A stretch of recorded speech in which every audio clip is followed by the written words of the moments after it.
କାଲୁକୁଆର ସ୍ତ୍ରୀ ଗୋରୀ ସବୁବେଳେ କିଛି ନା କିଛି ବଦମାସି କରେ ଆଉ ତାକୁ କାଲୁକୁଆ ବୁଝାଏ କି ଏସବୁ ବଦମାସି ନ କରିବାକୁ।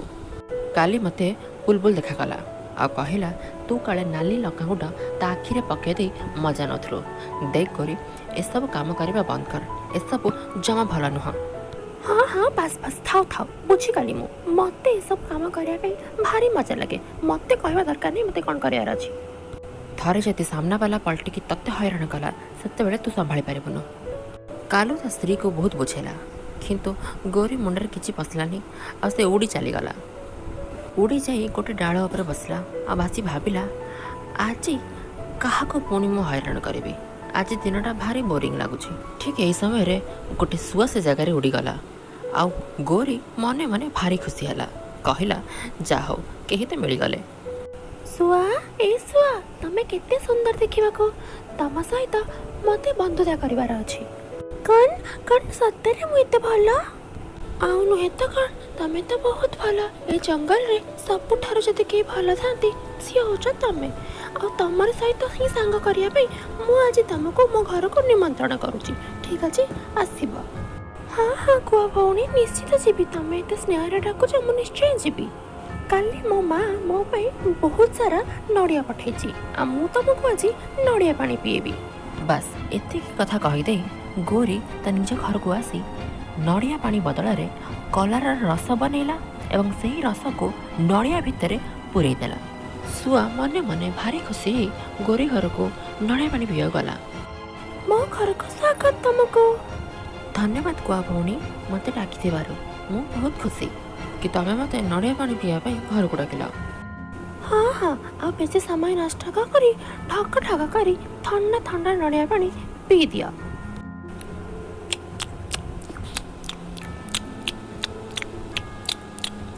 ଛି ଛି ଛି ଛି, ଏସବୁ କ'ଣ? ଏ ତ ହେଉଛି କଲରା ରସ। ତମେ ମୋତେ ନଡ଼ିଆ ରସ କହି କଲରା ରସ ପିଇଦେଲ, ତମକୁ ଟିକେ ଖରାପ ଲାଗୁନି? ଆଚ୍ଛା, ଖରାପ ତ ତତେ ଲାଗିବା କଥା। ଶୁଆ ହେଇକି ଲଙ୍କା ଖାଇବା ବଦଳରେ ନଡ଼ିଆ ପାଣି ପିଇବା ପାଇଁ ତୋର ଏତେ ଇଚ୍ଛା। ବହୁତ ଭଲ ହେଇଛି ଯାହା ହେଇଛି ତୋ ସହିତ। ତତେ ତ ଯୋଗ୍ୟତା ହିସାବରେ ହିଁ ଫଳ ମିଳିଛି। କୁଆ କଥା ଶୁଣି ଶୁଆ ସେ ଜାଗାରୁ ମନ ଦୁଃଖ କରି ଉଡ଼ି ପଳେଇଗଲା। କ'ଣ ହେଲା ଶୁଆ ଭାଇ, ତମେ ଏମିତି ମନ ଦୁଃଖ କରି କାଞ୍ଚ କାହିଁକି? କ'ଣ ହେଲା? କୁଆ ଶୁଆ ସହିତ କ'ଣ କ'ଣ କରିଥିଲା, ଶୁଆ ସେସବୁ ଟିକି ଚଢ଼େଇକୁ ସବୁ କିଛି ଖୋଲିକି କହିଲା। ଛାଡ଼ ନା ଶୁଆ ଭାଇ, ତମେ ତ ଜାଣିଛ ସେ ଗୋରୀ କେତେ ବଦମାସ ଆଉ କେମିତି ଅନ୍ୟମାନଙ୍କୁ ସେ ହଇରାଣ କରେ। ସବୁବେଳେ ତା ମୁଣ୍ଡରେ ସେଇ ଚିନ୍ତା। ତମେ ଛାଡ଼, ତମେ ବେକାର କଥା ଭାବିକି ମନ ଦୁଃଖ କରନି। ଦିନେ ଟିକି ଚଢ଼େଇ ନିଜ ପାଇଁ ଖିଚୁଡ଼ି ବନାଉଥିଲା ଆଉ ଏହି ସମୟରେ ଗୋରୀ କୁଆ ସେ ବାଟ ଦେଇ ଗଲା। ଦେଖିଲା କି ଟିକି ଚଢ଼େଇ ଖିଚୁଡ଼ି ବନାଉଛି। ଆରେ, ଏ ଟିକି ଚଢ଼େଇ କ'ଣ ପୁରା ମନ ଖୁସିରେ ଖିଚୁଡ଼ି ବନାଉଛି, ପୁଣି ମୁଁ ଥାଉ ଥାଉ। ନା ନା, ଏତିକି କହି ଗୋରୀ ସେଇ ବାଟ ଦେଇ ଗଲା ଆଉ ଟିକି ଚଢ଼େଇ ବନେଇଥିବା ଖାଇବା ଉପରେ ଝାଡ଼ା କରିଦେଲା। ହେ ଭଗବାନ, ଏବେ ମୁଁ କ'ଣ କରିବି? ସବୁ କେତେ କଷ୍ଟ କରି ଖାଇବା ବନେଇଲି ଆଉ ସବୁ ଖାଇବା ନଷ୍ଟ ହୋଇଗଲା। ଏ ତ ହବାର ଥିଲା। ମୋତେ ନ ଡାକିକି ଖାଇବା ବନେଇଲେ ଇଏ ହିଁ ହବ। ଏକଥା କହି କୁଆ ସେ ଜାଗାରୁ ଉଡ଼ି ପଳେଇଗଲା ଆଉ ବିଚାରି ଟିକି ଚଢ଼େଇ ମନ ଦୁଃଖ କରି ସେ ଜାଗାରେ ବସି କାନ୍ଦିଲା। ଆରେ ଦୋକାନୀ ଭାଇ, ମୋତେ ଗୋଟେ ବାଟୁଳି ଦିଅ, ମୋତେ ବାଟୁଳିର ନିହାତି ଆବଶ୍ୟକ ଅଛି। ହଁ ହଁ ଭାଇ ନିଅ, ମୁଁ ତ ସେଇଥିପାଇଁ ହିଁ ରଖିଛି ତାକି ଲୋକ ଆସିବେ ଆଉ ନେବେ, ତମେ ନିଅ। ଚାଲ, ଆଜି ବହୁତ କାମ କରିଦେଲିଣି, ଯାଏ ଟିକେ କ'ଣ ଖାଇଦିଏ। ଏହା କହି ଦେଖିଲା ବର୍ଗର ଅଛି, ତ ବର୍ଗର ଭାଇଙ୍କ ପାଖକୁ ଯାଇ ବର୍ଗର କିଣିଲା ଆଉ ଗଛ ଉପରେ ଯାଇ ବସି ଆରାମସେ ଖାଇଲା। ଆରେ, ଏ ବର୍ଗରର ବାସ୍ନା କୋଉଠି ଆସୁଛି? ମୋତେ ତ ଲାଗୁଛି ଏଇ ମୋର ପାଖ ଆଖରେ ହିଁ କୋଉଠି ହେଉଛି। ଏଇ ପାଖ ଆଖରେ ମୋତେ ନ ଦେଖିକି ମୋତେ ନ ଦେଖିକି କିଏ ତ ଗୋଟେ ଖାଉଛି। ଆରେ ଆରେ, ଇଏ କ'ଣ ପାରା? ପାରା ପାଖରୁ ଝାମ୍ପ ମାରି ବର୍ଗର ଛଡ଼େଇ ନେଲା ଗୋରୀ କୁଆ। କିନ୍ତୁ ଏଥର ପାରା ପୁରା ରେଡ଼ି ଥିଲା ନିଜ ବାଟୁଳି ସହିତ।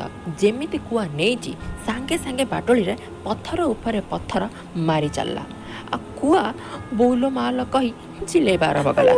ମରିଗଲି ଲୋ ମାଲୋ, କିଏ ମାରିଲା ଲୋ, ମରିଗଲି। କିଏ ମାରିଲା ଲୋ, କିଏ? କିନ୍ତୁ ପାରା ଏଥର ମାନିଲାନି, ବାଟୁଳି ଉପରେ ବାଟୁଳି ମାରି ଚାଲିଲା। ଛାଡ଼ ପାରା ଭାଇ, ଛାଡ଼ି ଦିଅ, ମୋର ଭୁଲ ହେଇଗଲା। ଆଉ ଏମିତିକା ଭୁଲ କେବେ ହବନି। ପ୍ଲିଜ୍ ଛାଡ଼ି ଦିଅ। ଆଉ କେବେ ଏମିତି କରିବିନି। ହଇରେ ବର୍ଗର ଖାଇବୁ ନା? ନେ ଦଉଛି ବର୍ଗର, ନେ ଖା ବର୍ଗର। ଏହା କହି ପୁଣି ପାରା ମାରିଲା ପଥର ବାଟୁଳିରେ କୁଆକୁ ବାରମ୍ବାର ମାରି ଚାଲିଲା। କୁଆର ଚିଲେଇବାର ଶବ୍ଦ ଶୁଣି ବାକି ପକ୍ଷୀମାନେ ସେ ଜାଗାକୁ ଉଡ଼ିକି ପଳେଇ ଆସିଲେ। ଆରେ ପାରା ଭାଇ ହେଲା କ'ଣ? ତମେ କୁଆକୁ ଏମିତି ମାରୁଛ କାହିଁକି? ମାରିବିନି ଆଉ କ'ଣ ପୂଜା କରିବି? ସବୁଦିନ ଭଳିଆ ମୋ ପାଖରୁ ମୋ ବର୍ଗର ଆଜି ଛଡ଼ାଇ ନେବାକୁ ଚେଷ୍ଟା କରୁଥିଲା। ଟିକି ଚଢ଼େଇ ମୋତେ ଆଜି ବଞ୍ଚେଇ ଦେ ଟିକି ଚଢ଼େଇ, ମୁଁ ଆଉ ଏମିତି କେବେ କରିବିନି। ବୋଲ ମରିଗଲା, ଆଉ ମାରନି ଆଉ ମାରନି ଆଉ ମାରନି। କଥାରେ ନାହିଁ, ଯିଏ ଯେଉଁ କର୍ମ କରିବ ତାକୁ ସେଇ କର୍ମର ଫଳ ନିଶ୍ଚିତ ମିଳିବ। टूनी नाम की एक चिड़िया थी जो बहुत छोटी सी थी लेकिन बहुत परिश्रमी थी। वो हर दिन काम करती थी, मेहनत करती थी और रात को अपने बना हुए घर में आराम करती थी। एक दिन किसी ने उसके दरवाजे पर दस्तक दिया तो टूनी ने सोचा जाके देखती हूँ कि कौन है। अरे अभी कौन आ सकता है, चलो जाके देखती हूँ कौन है। इस तरह वो उड़कर गई देखने के लिए कि कौन आया है और उसने देखा काला कौवा था। अरे कौवा भाई, आप अचानक से कैसे आना हुआ? अब मैं क्या बताऊं टूनी बहन, मेरा घर टूट गया है। अगर तुम मुझे एक दिन के लिए रहने दो तो बहुत अच्छा होगा, क्योंकि मेरे पास रहने के लिए घर भी नहीं है। हाँ टूनी बहन, मना मत करना, हमारे पास रहने के लिए कुछ नहीं है। कोई बात नहीं, घर के अंदर आ जाओ। अब सब ठीक है? सब तो ठीक है टूनी चिड़िया, लेकिन बहुत भूख लगी है। अगर तुम कुछ खाने के लिए दे दो, क्योंकि हमने कुछ नहीं खाया है और वैसे भी हमारा घर टूट गया था जिसमें खाना था। इस तरह टूनी ने उनको खाने के लिए कुछ दिया और इस तरह वो सब खा के सो गए। जब सुबह हुई तब टूनी की आँख खोली और उसने देखा कि अब तक कौवा और उसकी पत्नी सो रहे थे। अरे कौवा भाई उठ जाओ, सुबह हो गई। अरे कौवा भाई उठ जाओ। तब कौवा का भी आँख खोल गया और उसने कहा, कोई बात नहीं टूनी, हम थक चुके हैं, थोड़ा और सोने दो, उसके बाद हम चले जाएंगे। तुम जाओ, अपना खाना लेने के लिए तुम चली जाओ, हम चले जाएंगे। उसके बाद टूनी ने अपना खाना ढूंढने के लिए चली गई और इस तरह दोपहर हो गई। दोपहर होने के बाद काला कौवा का आँख खोला। वो उठ गया और अपनी पत्नी को पुकारा, सुनो सुनो, दोपहर हो गए, उठो अब। कितना नरम बिस्तर है, इस बिस्तर से तो उठने का मन ही नहीं करता।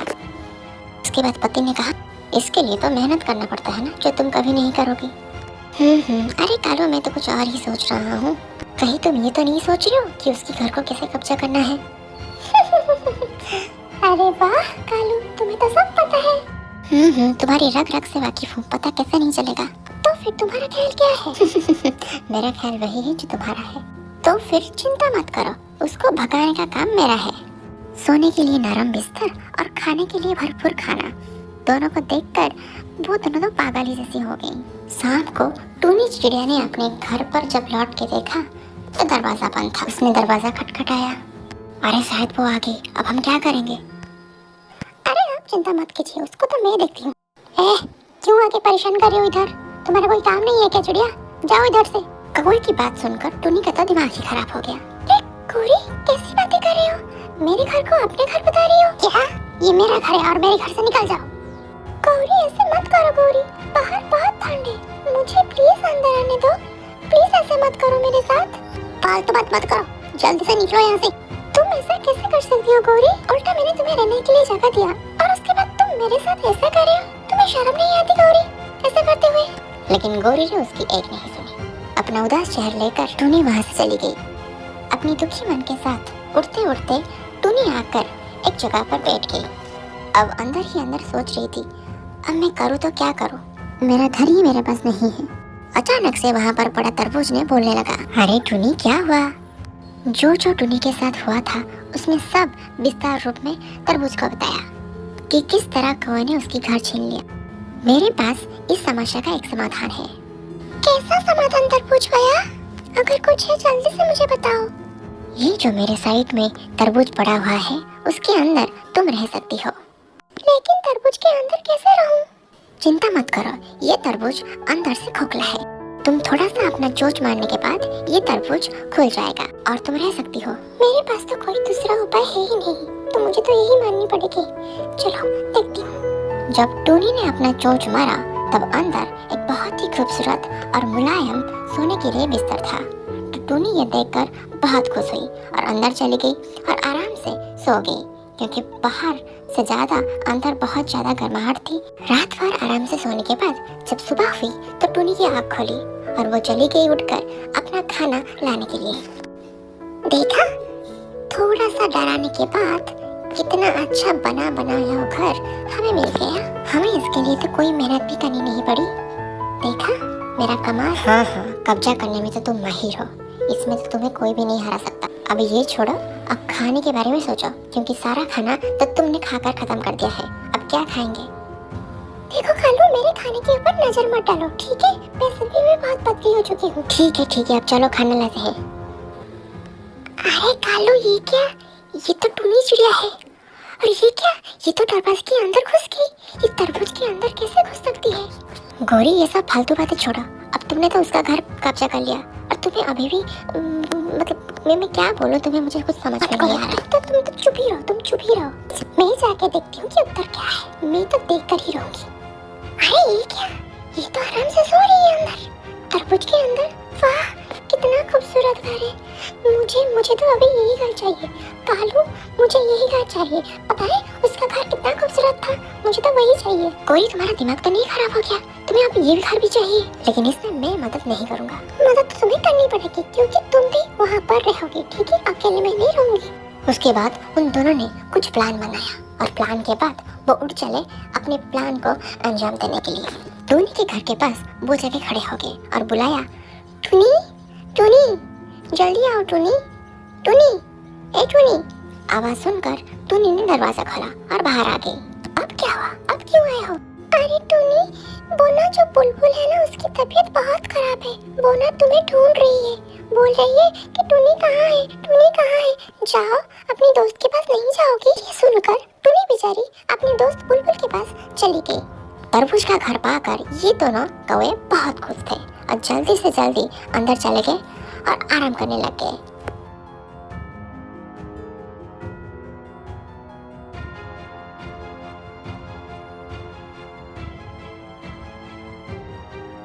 और इधर टोनी ने उठकर आके अपने बुलबुल के पास पहुंची और उसको पूछी, अरे बुलबुल, तुम्हारी तबीयत अब कैसी है? मैं तो ठीक हूँ, मुझे क्या हुआ है? मुझे तो कुछ नहीं हुआ है, लेकिन तुम ऐसा क्यों पूछ रही हो? मुझे लगता है अब कौवे ने मुझे फिर से बेवकूफ़ बनाया है। चलो मैं चलती हूँ और बाद में तुम्हें सब कुछ बताती हूँ, ठीक है?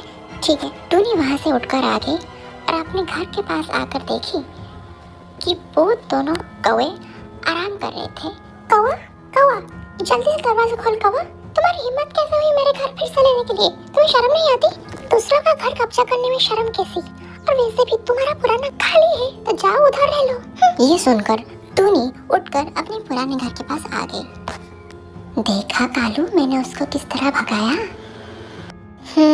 भगाने में तो तुम माहिर हो, ये तो मुझे पता ही है। तुम्हें और क्या आता है? लेकिन उसने कुछ बोला क्यों नहीं? मुझे तो ऐसा लगता है कि कुछ ना कुछ तो पक्का होने वाला है कालू। और सचमुच उस दिन बारिश होने लग गई। जोर से बारिश हुआ और पूरा एरिया बारिश के पानी से भर गया। इधर अपने पुराने घर में टूनी चिड़िया बारिश का मजा ले रही थी, लेकिन उधर ज्यादा बारिश के कारण पूरा का पूरा पानी तरबूज घर के अंदर घुस गया और बेचारे काले कौवे और उसकी पत्नी दोनों ही परेशान में आ गई। बुलाया सबको, लेकिन सुना कोई नहीं और उसके बाद उन दोनों का अंत हो गया। इस कहानी से हमें यही शिक्षा मिलती है कि हमको दूसरे लोगों को परेशानी में नहीं डालना है, वरना उसका दंड सिर्फ और सिर्फ हमें ही मिलेगा।